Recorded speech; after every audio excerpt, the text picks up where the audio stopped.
नमस्कार दोस्तों। वो कहते हैं ना, बचपन के खिलौनों ने मुझसे आज पूछा कि कैसा लगता है जब कोई तुम्हारे साथ खेलता है।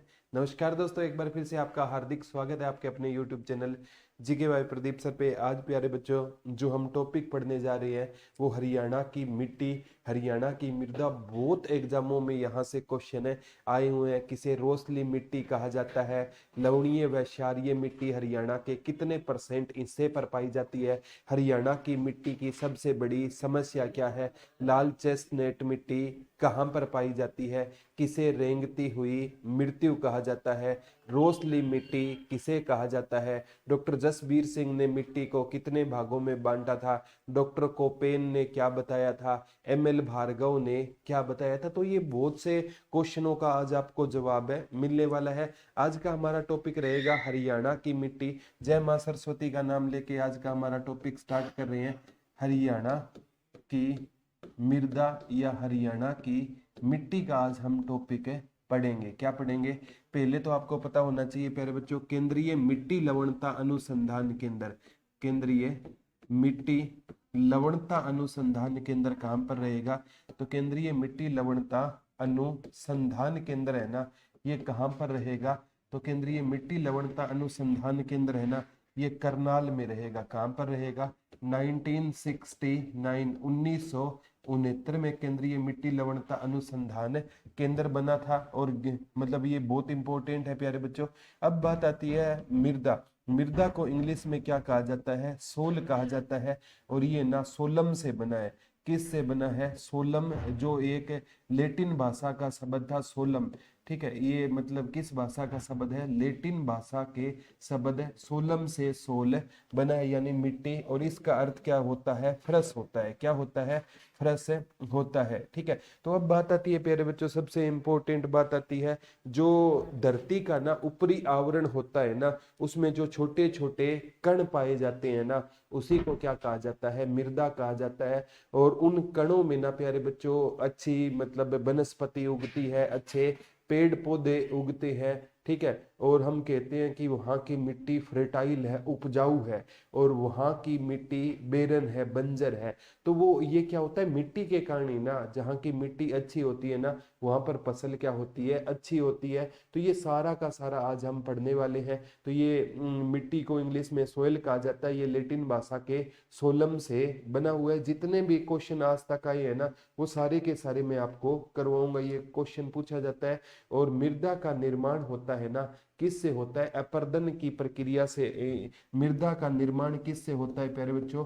अपर्दन की क्रिया या अपक्षय की क्रिया के द्वारा मृदा का क्या होता है? निर्माण होता है। जैसे चट्टाने होती है ना, मृदा का निर्माण एक बहुत जटिल प्रक्रिया है। जैसे चट्टाने है ना, वो टूट जाती है छोटे छोटे पार्ट्स में, उसी से किसका निर्माण होता है? मृदा। तो मृदा एक बार पूछा गया था SSC में, मृदा का निर्माण कैसी प्रक्रिया है? तो मृदा का निर्माण प्यारे बच्चों एक जटिल प्रक्रिया रहेगी। कैसी प्रक्रिया रहेगी?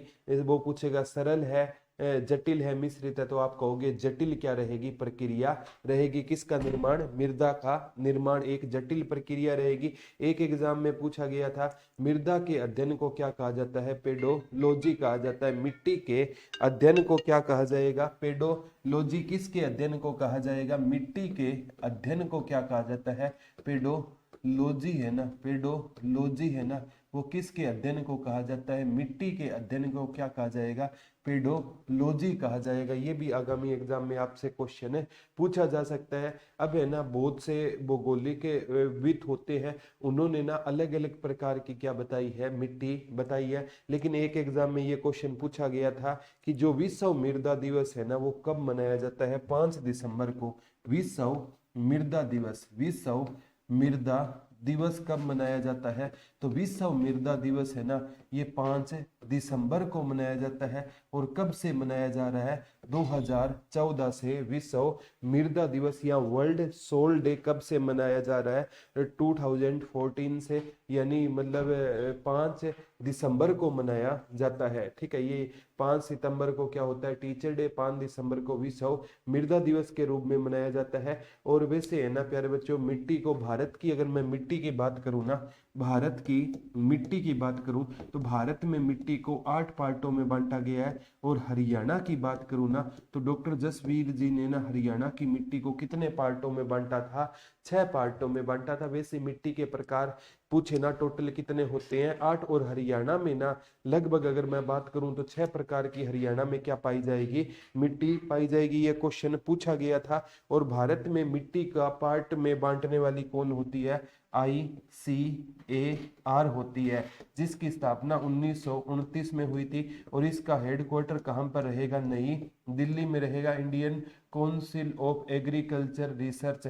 ये प्यारे बच्चों बहुत इंपॉर्टेंट है, इसका हेडक्वार्टर कहाँ पर रहेगा, नई दिल्ली में रहेगा। और ये किसको, मिट्टी को मतलब इसने 8 पार्टों में बांटने का काम किया। लेकिन हरियाणा में ना अलग अलग जैसे ये भूवित हुए थे, एक होते थे डॉक्टर कोपेन, ठीक है, एक होते थे ML भार्गव, क्या होते थे, ML भार्गव होते थे। और एक होते थे डॉक्टर जसवीर, क्या होते थे, डॉक्टर जसवीर। इन तीनों का नाम आता है। तो इसने ना हरियाणा की जलवायु के 2 भाग बताए थे, आदर उपोष्ण जलवायु बताया था, और एक स्टेपी। इसने जलवायु को 2 पार्टों में बांटा था। ML भार्गव ने ना जैसे भूगोल के हिसाब से हरियाणा को 3 पार्टों में बताया था, ठीक है। एक इन्होंने कहा था, एक एरिया होता था बटियाना होता था, एक एरिया को क्या बताया था इन्होंने, हरियाणा बताया था। क्या बताया था, हरियाणा बताया था। ये डॉक्टर कोपेन वाला एक एग्जाम में पूछा गया था, इसलिए ये इंपॉर्टेंट है। एक इसने कुरुक्षेत्र बताया था, बटियाना, हरियाणा, कुरुक्षेत्र। भौगोलिक आधार पर 3 भागों में इसने किसने बताया था, ML भार्गव ने बताया था। और डॉक्टर जसवीर ने ना, वैसे मिट्टी के 8 प्रकार होते हैं, इन्होंने कहा कि हरियाणा में प्रमुख रूप से कितने प्रकार की मिट्टी पाई जाती है, 6 प्रकार की मिट्टी पाई जाती है। तो यहाँ से क्वेश्चन पक्का आता है, एक एग्जाम में आया था, हरियाणा की मिट्टी की सबसे बड़ी समस्या कौन सी है। तो हरियाणा की मिट्टी की सबसे बड़ी समस्या कौन सी रहेगी, मृदा अपरदन रहेगी। ये क्वेश्चन आ गया है, मृदा अपरदन हरियाणा की मिट्टी की सबसे बड़ी समस्या रहेगी। एक बार पूछा गया था, मृदा अपरदन को किस अन्य नाम से जाना जाता है। तो मृदा अपरदन को प्यारे बच्चों रेंगती हुई मृत्यु के नाम से जाना जाता है। रेंगती हुई मृत्यु के नाम से किसको जाना जाता है, मृदा अपरदन को जाना जाता है। और एक एग्जाम में पूछा गया था प्यारे बच्चों कि जो लाल चेस्ट नेट मिट्टी कहाँ पर पाई जाती है, ये यमुना नगर में लाल चेस्टनट मिट्टी पाई जाती है। एक एग्जाम में पूछा गया था, हरियाणा में अम्लीय और क्षारीय मिट्टी कितने पार्ट पर पाई जाती है। तो लगभग हरियाणा के 32% भाग पर ना अम्लीय एवं क्षारीय मिट्टी पाई जाती है। चारों के चारों क्वेश्चन HSSC ने पूछने का काम किया। आगामी एग्जाम में भी ये क्वेश्चन बने ना तो मेरे प्यारे बच्चों का कोई क्वेश्चन गलत नहीं होना चाहिए। यहाँ पर मेरी क्लासें मिलती रहेगी। एक नंबर देता हूँ 74 978 40047। अब आप है ना, एक लाइव और रिकॉर्डेड है 899 का, और जो लाइव स्टार्ट होगा एक बैच नया, तो उसमें आपको एनरोल कर लिया जाएगा। ये बैच लेते हो और एक 549 रुपए का है, तो 2 दिन के लिए आज और कल ले सकते हो। 74 978 40047 पूरा का पूरा सिलेबस 22 टीचरों का इन बैच में आपको मिलेगा। अच्छा लगे तो ले लेना, 2 दिन के लिए ये बैच रहेगा। इससे मतलब कीमत पर अच्छा लगे तो लेना, अदरवाइज कोई जरूरी नहीं है। एक एग्जाम में पूछा गया था, डॉक्टर जसवीर सिंह ने 6 पार्ट बताए थे ना, उनमें अति हल्की मृदा सबसे पहला पार्ट कौन सा रहेगा, अति हल्की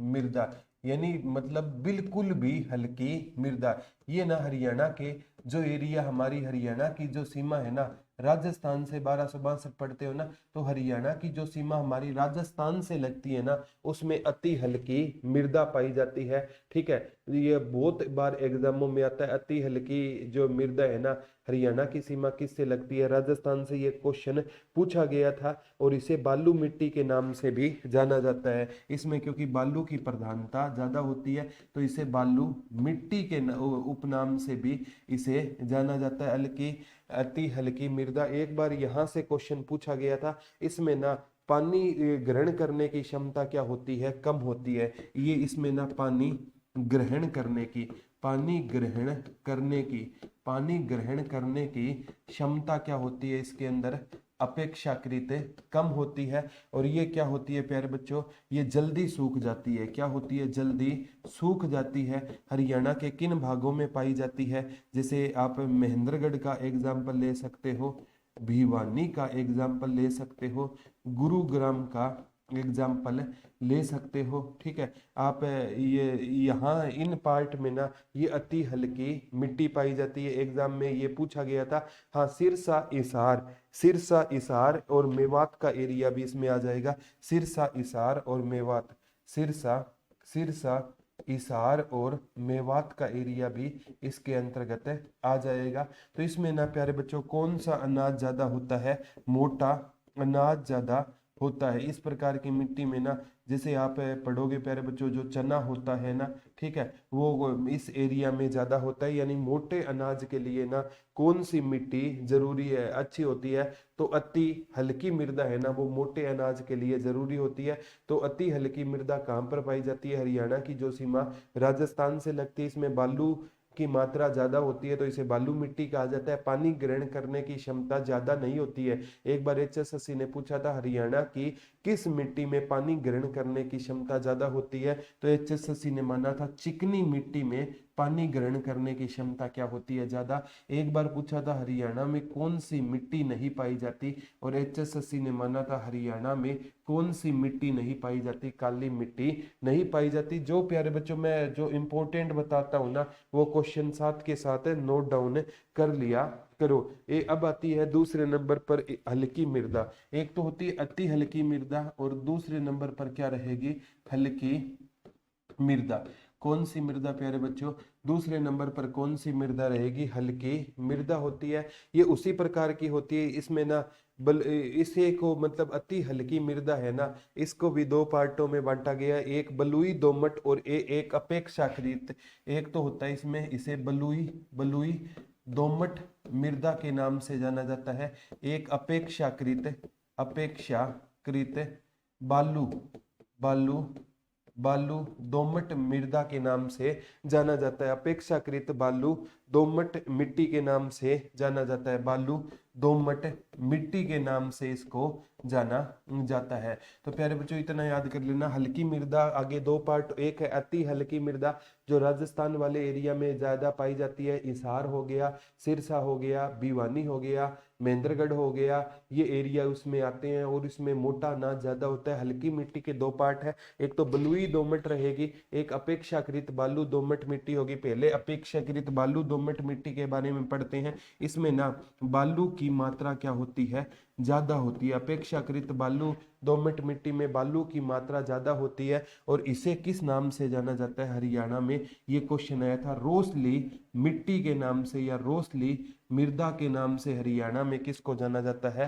तो इसको अपेक्षाकृत बालू दोमट मिट्टी को हरियाणा में रोसली के नाम से जाना जाता है। रेवाड़ी महेंद्रगढ़ भिवानी हिसार वही एरिया है, रेवाड़ी महेंद्रगढ़ रेवाड़ी महेंद्रगढ़ रेवाड़ी महेंद्रगढ़ भिवानी हिसार, यानी जो एरिया राजस्थान से लगते हैं ना, वहां पर ही प्यारे बच्चों क्या होती है, आपकी हल्की मृदा पाई जाती है, और वहां पर ही क्या होती है, अति हल्की मृदा पाई जाती है। अति हल्की मृदा से एक क्वेश्चन ये आएगा कि इसमें ना क्या ज्यादा होता है, मृदा अपर्दन ज्यादा होता है। अति हल्की मृदा में क्या होता है, मृदा अपर्दन क्या होता है, ज्यादा होता है। तो अति हल्की मृदा में क्या ज्यादा होता है, मृदा अपर्दन ज्यादा होता है। ये हरियाणा की मिट्टी की क्या रहेगी, सबसे बड़ी समस्या रहेगी।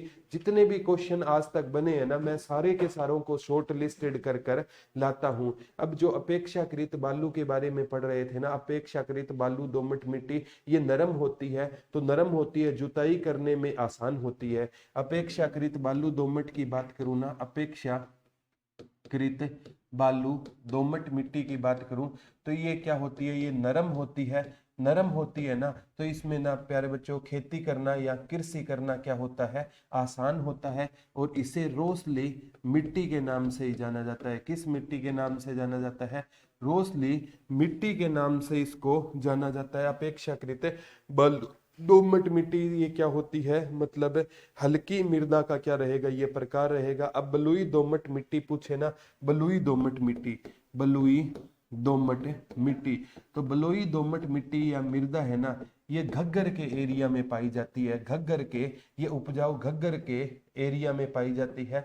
घग्गर के जो एरिया में पाई जाती है, यानी सिरसा, जो घग्गर नदी है ना, ये एक मौसमी नदी है जो सिरसा होती हुई राजस्थान जाकर लुप्त हो जाती है, कालका पंचकुला से हरियाणा में एंट्री करती है, डागसाई की पहाड़ियों से निकलती है। तो ये घग्गर नदी के वाले मैदान में कौन सी मिट्टी पाई जाती है, तो ये प्यारे बच्चों बलुई दोमट मृदा पाई जाती है। ये पूछा गया था। ये कृषि के लिए, ये नरम होती है इसलिए कृषि करना आसान होता है। ये नरम होती है ना, इसलिए इसमें कृषि करना क्या होता है, आसान होता है। सिरसा में ना घग्गर नदी पर एक बैराज है जिसे हम ओटू बैराज के नाम से जानते हैं। ये भी पूछा जाता है, सिरसा में घग्गर नदी पर बैराज है। और तीसरी रहेगी मध्यम मृदा। पहली क्या थी, अति हल्की, और दूसरी क्या थी, मतलब उसके भी दो पार्ट थे हल्की मृदा के, एक तो अति जो हल्की थी, दूसरी हल्की। हल्की के दो पार्ट बलुई दोमट और अपेक्षाकृत बालू दोमट मिट्टी। तो अब है मध्यम मृदा, क्या है, मध्यम मृदा पाई जाती है। ये मध्यम मृदा, ये भी इंपॉर्टेंट है प्यारे बच्चों। मध्यम मृदा को आगे है ना कहते हैं, ये चार पार्टों में बांटा गया है, हल्की दोमट, मोटी दोमट। इसको ना हल्की दोमट, दोमट और मध्यम, मध्यम दोमट, हल्की दोमट, मध्यम दोमट। और दो पार्ट ये पूछे जा सकते हैं, मोटी दोमट, और ये भी पूछा जा सकता है मोटी दोमट और दोमट मृदा। मोटी, मोटी दोमट, मोटी दोमट और दोमट, दोमट मृदा। ये यानी ये मध्यम मृदा है ना, चार प्रकार की रहेगी, हल्की दोमट, मध्यम दोमट, मोटी दोमट और दोमट मृदा के नाम से इसको जाना जाता है। हल्की दोमट है ना, गुरुग्राम, रेवाड़ी, अंबाला, कुरुक्षेत्र। हल्की दोमट गुरुग्राम, ये जो कुरुक्षेत्र का एरिया हो गया, ठीक है, ये इंपॉर्टेंट है, गुरुग्राम का एरिया हो गया। ये स्पेशल गुरुग्राम, रेवाड़ी, अंबाला, कुरुक्षेत्र। गुरुग्राम, रेवाड़ी, गुरुग्राम, रेवाड़ी, रेवाड़ी, ठीक है, अंबाला, अंबाला और कुरुक्षेत्र के एरिया में कौन सी मिट्टी पाई जाती है, हल्की दोमट। ये पूछा गया था। मोटी दोमट पूछे ना तो मेवात में मिलती है। मैं से मोटी दोमट पूछे तो कहाँ पर मिलती है, मेवात के एरिया में। मैं से मेवात, मैं से मोटी दोमट। हल्की दोमट कुरुक्षेत्र, गुरुग्राम, रेवाड़ी, अंबाला में मिलती है। और दोमट पूछे ना तो हरियाणा में के जो मध्यम भाग है ना, ठीक है, हरियाणा का जो मध्य भाग है ना, जिसे जलोढ़ भी कहा जाता है, इस मिट्टी को हरियाणा के मध्य भाग में ये क्या होती है, ज्यादा होती है। और जो मध्यम मृदा होती है ना प्यारे बच्चों, ये उपजाऊ ज्यादा होती है। तो इसमें ना कौन सी फसल ज्यादा होती है, धान की फसल ज्यादा होती है। तो मध्यम मृदा है ना, वो पूछेगा हरियाणा की किस मृदा में धान की फसल ज्यादा होती है। तो हरियाणा की जो मध्यम मृदा वाला है ना, मतलब मध्यम मृदा है, उसमें ना धान ज्यादा होता है। तो धान आपको पता है करनाल वाले एरिया में क्या होता है, धान ज्यादा होता है। तो ये है ना धान ज्यादा होता है और ये क्या होती है, उपजाऊ होती है। तो दोमट मिट्टी है ना, ये पक्का हरियाणा के मध्य भाग में पाई जाती है। वो प्रॉपर पूछे जींद, हिसार, कैथल, करनाल। जींद, हिसार, कैथल, करनाल में, जींद, हिसार, हिसार, कैथल और करनाल। अब आपको पता है प्यारे बच्चों, चावल है ना, करनाल वाली पट्टी आ गई, कुरुक्षेत्र वाली पट्टी आ गई, कैथल वाली। तो ये है ना, इसीलिए यहाँ पर क्या होता है, धान ज्यादा होता है। तो ये धान का कटोरा, धान का कटोरा पूछा गया था, या wall of rice, wall of rice. धान का कटोरा किसे कहा जाता है, करनाल को धान का कटोरा या वॉल ऑफ राइस कहा जाता है। हरियाणा का पेरिस किसे कहा जाता है, तो हरियाणा का पेरिस भी किसको कहा जाता है, करनाल को हरियाणा के पेरिस के नाम से भी जाना जाता है। और प्यारे बच्चों, पेरिस किस नदी के किनारे है, सीन नदी, बहुत इंपॉर्टेंट है। और ये है ना, मतलब सबसे ज्यादा अगर धान की किस्में पूछे ना, धान तो सबसे ज्यादा हरियाणा में कैथल, करनाल, कुरुक्षेत्र में होता है। धान की किस्में, धान ज्यादा करनाल में होता है नंबर 1, किस में, कैथल में। ये पेपर में आएगा। धान की किस्में सबसे ज्यादा हरियाणा में कहाँ पर होती है? तो धान की किस्म होती है ना, वो हरियाणा में सबसे ज्यादा किस एरिया में होती है?